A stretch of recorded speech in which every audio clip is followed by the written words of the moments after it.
اللہ رب العزت نے قرآن مجید فرقان حمید کی اس آیت مبارکہ میں ارشاد فرمایا، یا ایھا الذین آمنوا، اے لوگوں جو ایمان لائے، کتب علیکم الصیام، تم پر روزے فرض کیے، کما کتب علی الذین من قبلکم، جیسا کہ تم سے پہلے لوگوں پر فرض کیے، لعلکم تتقون، تاکہ تم متقی اور پرہیزگار۔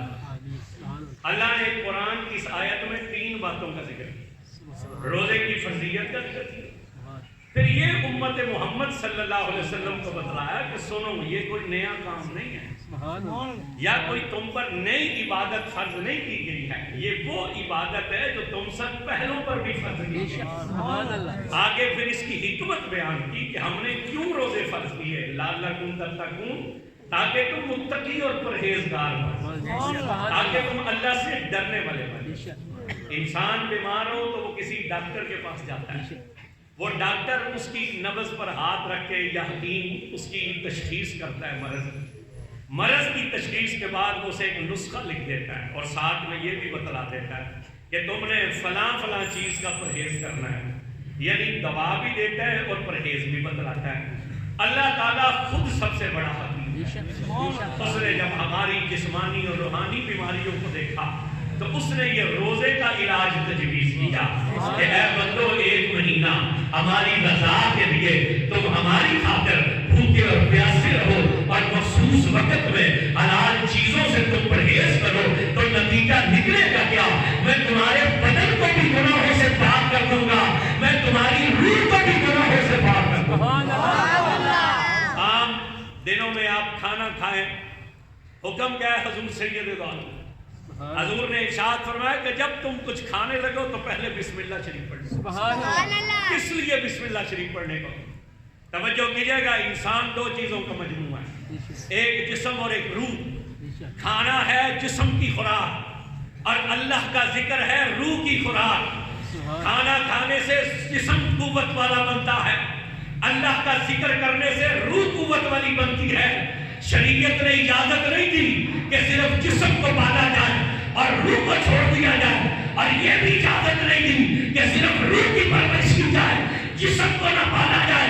میرے نبی نے فرمایا تیرے جسم کا تجھ پر حق ہے، اس لیے حضور سید دو عالم نے اس بدن کی طہارت پر زور دیتے ہوئے ارشاد فرمایا، الطہور نصف ایمان، صفائی نصف ایمان ہے۔ یہ تیرا بدن ہے، اسے صاف رکھ، اسے اپنے ناخنوں کو اپنی نجامت بنوا، اپنے بدن کو پاک صاف رکھ، اپنے کپڑے کو پاک صاف رکھ۔ توجہ کیجئے گا، آج جمعے کا دن ہے، آپ غسل جمعہ کر کے آئے ہیں، حضور نے فرمایا سنو، اگر تجھے 2 وقت کا کھانا دے کر بھی غسل جمعہ کا پانی خریدنا پڑے تو غسل جمعہ ضرور کرنا۔ حضور سمجھا کیا رہے ہیں؟ اگر تو کسی ایسے مقام پر ہو کہ جہاں تیرے پاس کھانے کے وقت کے صرف 2 وقت کے پیسے ہو اور جمعے کا دن آ جائے تو ان 2 وقت کے کھانے کے پیسے دے کر پانی خرید لے گا، یعنی بھوکا رہ لینا مگر غسل جمعہ ضرور کرنا۔ تو جس شریعت نے بدن کی طہارت پر اتنا زور دیا، انہوں نے روح کی طہارت پر زور کس طرح نہ دیا ہوگا؟ فرمایا کھانا تیرے جسم کی خوراک ہے اور اللہ کا ذکر تیری روح کی خوراک ہے۔ ذکر الہی سے روح طاقتور ہوتی ہے۔ یہی وجہ ہے یہ جتنے صوفیہ کرام اور بزرگان دین گزرے یہ زیادہ نہیں کھاتے تھے، یہ تو ایک آدھی سوکھی روٹی کھا لیتے تھے، مگر عبادت ساری ساری رات کیا کرتے تھے۔ ہمارے نزدیک تو رمضان کے روزے مشکل ہیں، یہ وہ لوگ تھے جنہوں نے سارا سال روزے رکھے۔ عالم کیا تھا؟ جسم اتنا کمزور تھا کہ لاٹھیوں اور چھڑیوں کے سہارے چلتے تھے، مگر روح اتنی طاقتور تھی کہ جو جبریل سے بھی آگے بڑھ جاتی۔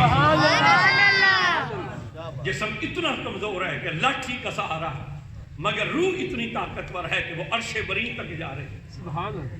توجہ کیجئے گا، وقت نہیں ہے کہ میں اس پر کوئی استدلال دوں، آپ ماننے والے لوگ ہیں، اس بات کو تسلیم کیجئے گا۔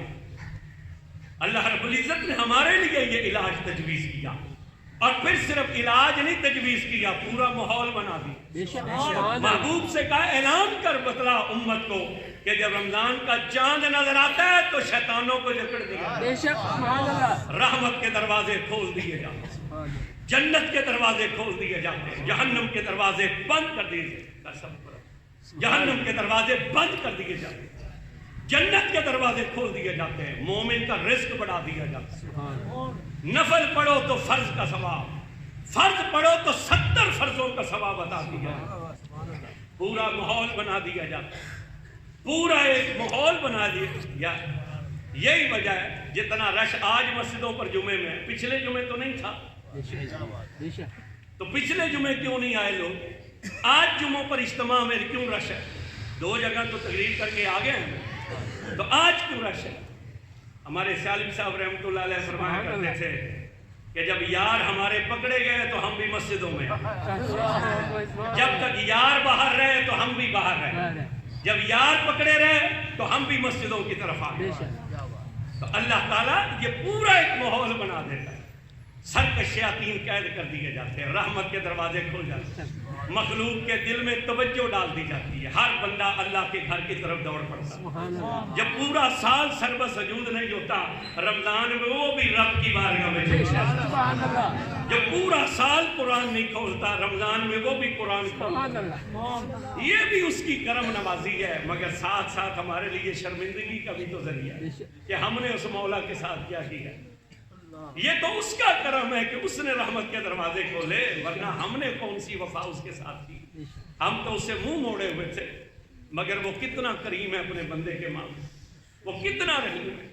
حضور سید دو عالم منبر پر تشریف فرما، آپ نے پہلی سیڑھی پر قدم رکھا تو فرمایا آمین، دوسری سیڑھی پر قدم رکھا تو فرمایا آمین، تیسری سیڑھی پر قدم رکھا تو فرمایا آمین۔ صحابہ نے عرض کی یا رسول اللہ پہلے تو معمول نہیں ہے، آپ پہلے بھی ممبر پر جلوہ گر ہوتے ہیں، مگر اس طرح آمین تو نہیں فرمایا۔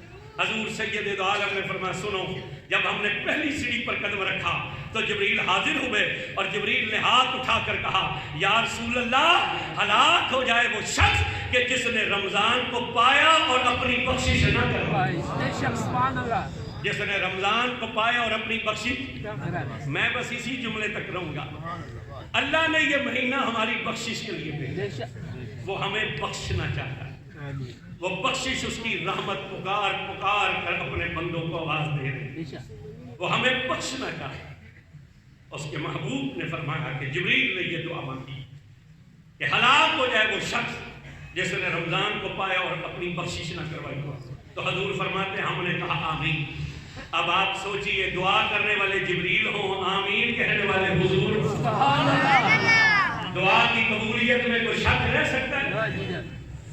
میرے بھائیوں اور میرے دوستوں، اللہ رب العزت نے کوئی بچت سکیم کا آغاز نہیں کیا کہ اس کے خزانوں میں کوئی کمی واقع ہو گئی ہے، وہ بے حد ہے، اس کے خزانے بھی لامحدود، نہ اس کے کرم کی کوئی حد ہے، نہ اس کی عطا کی کوئی حد ہے۔ یہ تو صرف وہ ہمیں اپنی طرف متوجہ کرنا چاہتا ہے، وہ ہماری بخشش کے لیے یہ اسباب پیدا فرما رہا ہے۔ اس لیے اس نے محبوب سے کہا انہیں کو الصوم لی وانا اجزا، روزہ میرے لیے ہے، اس کی جزا میں خود ادا کروں۔ اس نے ہر عمل کی جزا مقرر کی، نماز کی جزا کو جنت قرار دیا، حج کی جزا کو جنت قرار دیا، زکوٰۃ کی جزا کو جنت قرار دیا، فطرانے اور صدقات و خیرات کی جزا مقرر کی، قربانی کی جزا مقرر کی، مگر روزے کی جزا مقرر نہیں۔ اس نے روزے کی جزا مقرر۔ تھوڑی سی توجہ کیجیے گا، کس لیے؟ اس لیے کہ روزے کا تعلق 2 چیزوں سے ہے، ایک روزے کا تعلق ہے صبر سے، ایک روزے کا تعلق ہے محبت سے۔ ہاں بولنا چاہیے ذرا آپ کو۔ ایک روزے کا تعلق ہے صبر سے، اور دوسرا روزے کا تعلق ہے، صبر بھی اللہ کے لیے ہے اور محبت بھی اللہ کی ہے۔ یہ جتنے لوگ یہاں روزے دار بیٹھے ہیں، یہ آپ نے کس کی محبت میں آج روزہ رکھا ہے؟ آواز اونچی ہونی چاہیے۔ میں 2 تقریریں کر کے آیا ہوں اور تیسری تقریر کر رہا ہوں، اور شوگر کا مریض ہوں اور الحمدللہ روزے سے ہوں۔ اگر مجھے کچھ نہیں ہوگا نا تو آپ کو بھی بولنے سے کچھ نہیں ہوگا۔ بولیے گا ذرا، کس کی محبت میں روزہ رکھا ہے؟ آواز اونچی ہونی چاہیے۔ کس کی محبت میں رکھا ہے؟ صبر کس کے لیے ہے؟ صبر کیا ہے؟ سب کچھ میسر ہے لیکن بندہ ہاتھ نہیں بڑھا۔ صبر یہ نہیں ہوتا کہ بندے دے بس کوئی شے نہ ہوئے تو پھر آ کے میں بڑا صبر والا۔ ساڑی پنجابی جانے میں شریف ہو جدا دان لگے، سمجھ آ رہی ہے کہ نہیں آ رہی؟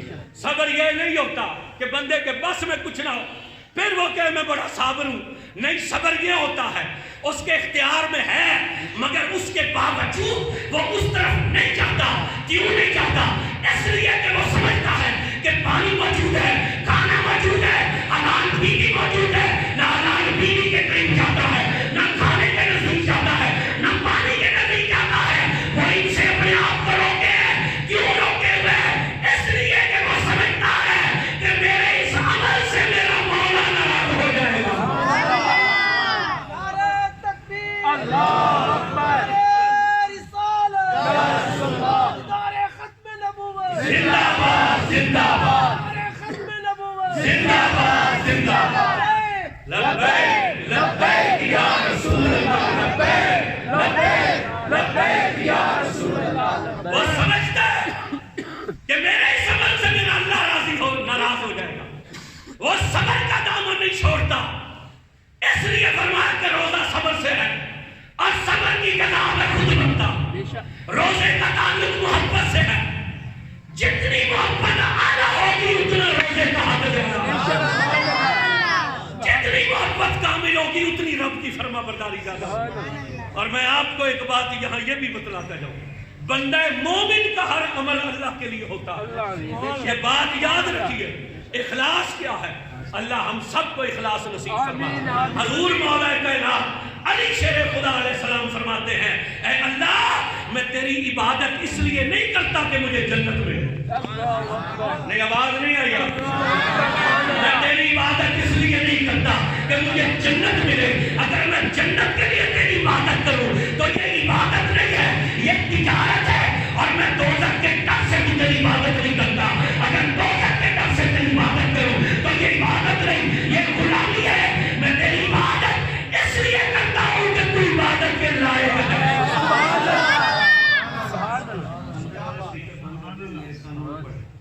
میں تیری عبادت اس لیے کرتا ہوں کہ تو عبادت کے لائق ہے. یہ ہمارے پیر علی نے ہمیں بتلایا کہ بندہ مومن کا ہر عمل اللہ کی محبت میں ہوتا ہے. ہر عمل اللہ کی محبت میں. روزہ محبت سے ہے. جتنی محبت ہوگی اتنا روزہ کامل ہوتا چلا جائے. تو رب فرماتا ہے تو صبر بھی ہمارے لیے کرے، تو محبت بھی ہم سے رکھے، ہماری خاطر تو کھائے بھی ہے نا اور پیے بھی نا. اب اگر تجھے فرشتے دے یہ ہماری محبت کے بھی خلاف ہے.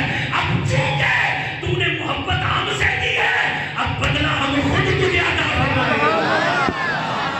اور کتنا دیں گے یہ اس نے مقرر نہیں کیا. کتنا دیں گے؟ اپنی شان کے مطابق. اپنی اس کی شان لامحدود ہے، اس کا اجر بھی.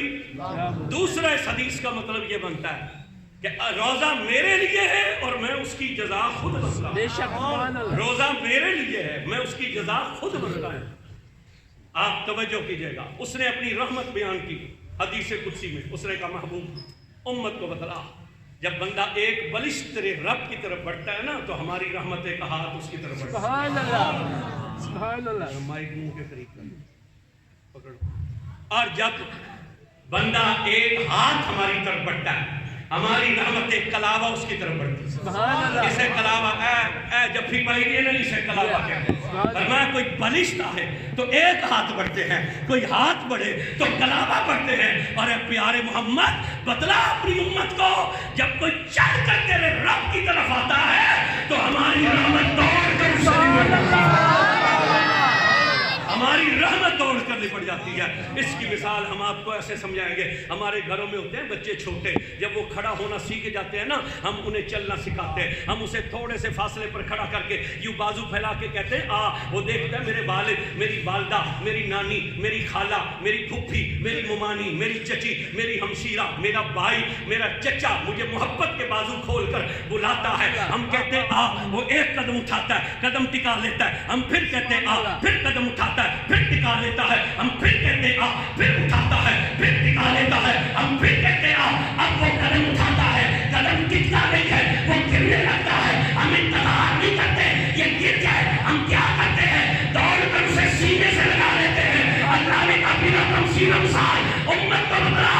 جب بندہ تیرے رب کی طرف چلتا ہے شیطان اس کی راہ میں رونے کھاتا ہے. بندے کا قدم